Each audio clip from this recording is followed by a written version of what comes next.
Okay, so here we have our main gear, and we've got to do the usual kind of assembly on this. So this is our auto rotation hub.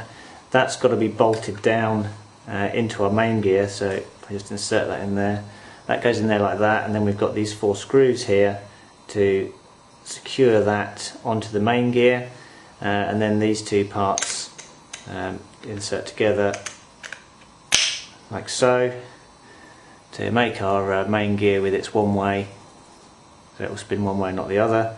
Sorry, those washers go with those 4 screws. Then we've got a spacer that goes between the gear and the second bearing block, and then this is just the screw that goes through the bottom of the main gear through here to secure it onto the main shaft. So I'll build this up first and just show you that, and then we can install the head that we built earlier and the main gear into the machine.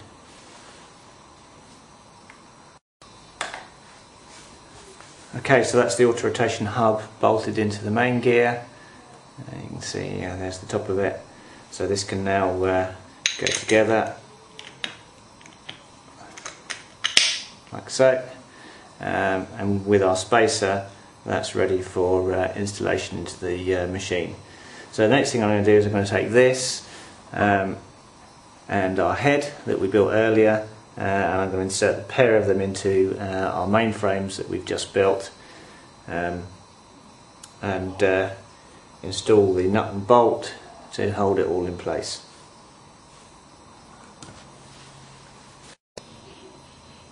Okay, so there we have our main gear installed, and that's functioning and driving the tower rotor, etc. I've also, if we look a bit further up the machine, installed the rotor head and put the linkages on here that go from the bell cranks up to the swash plate, and I've just used the length specified in the manual of 28mm between here and here to set those link lengths, and I'm yet to see whether they're okay, because I've got to go through the setup of the head on the radio to find out whether everything is in place and correct. So from a build point of view, the only things that we've got left to do now are to bolt blades onto the blade grips. So I haven't got blades on the blade grips at this stage. We've got to install a muffler. If we look down here, the muffler is not installed on the machine, so I may well put that on next, just to have that complete and make sure we don't get any gunk going in the engine there. And then we're on to radio setup, installing the receiver, the gyro, and I won't be able to fit a carb smart at this point on the machine because there's no bracket, although there are holes which I can show you.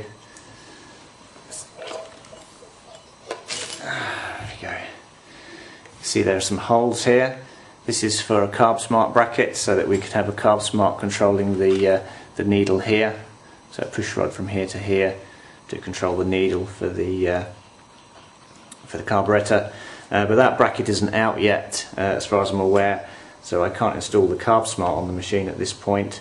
The other thing I need to do is to put the governor on, which means putting a magnet into the bell crank. Sorry, the clutch bell, or 2 magnets into the clutch bell if I want to balance it, and installing the sensor.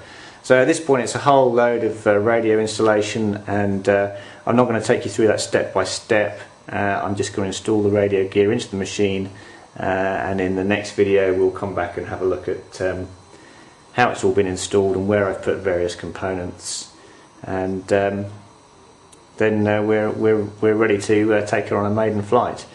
I will come back one last time just to show you the installation of the muffler before I go on to the radio installation.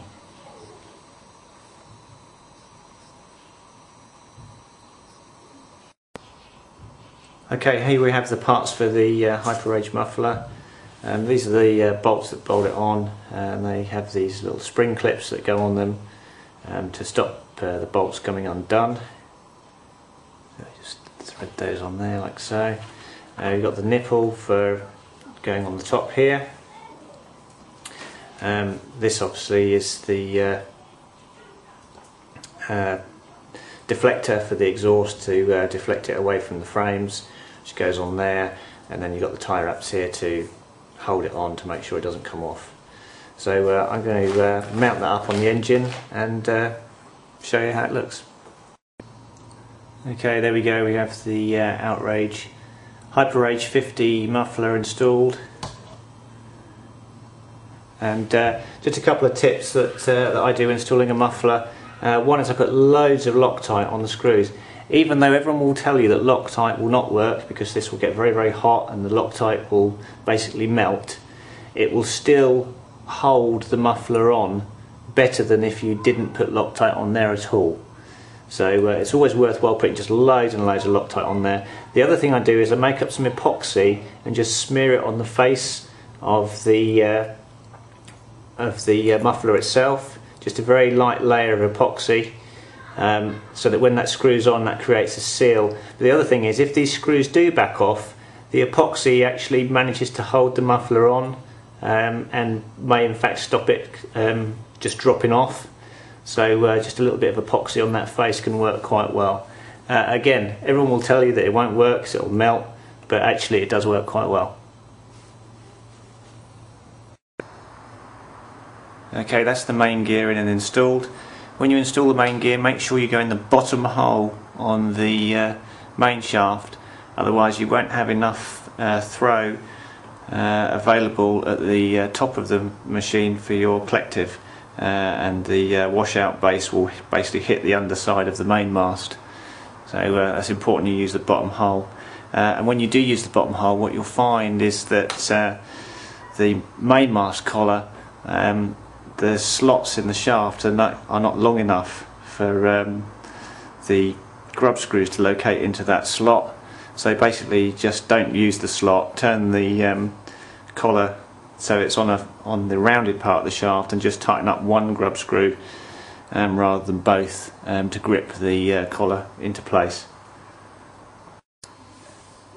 Okay, so here's the left hand side of the frames completed. We've got the regulator, which I've stuck on the side of the frames here. This is the Revlock 30 governor, Spectrum AR 7000, and here, so I just turn this up. You can see those items, and if I just turn the machine over,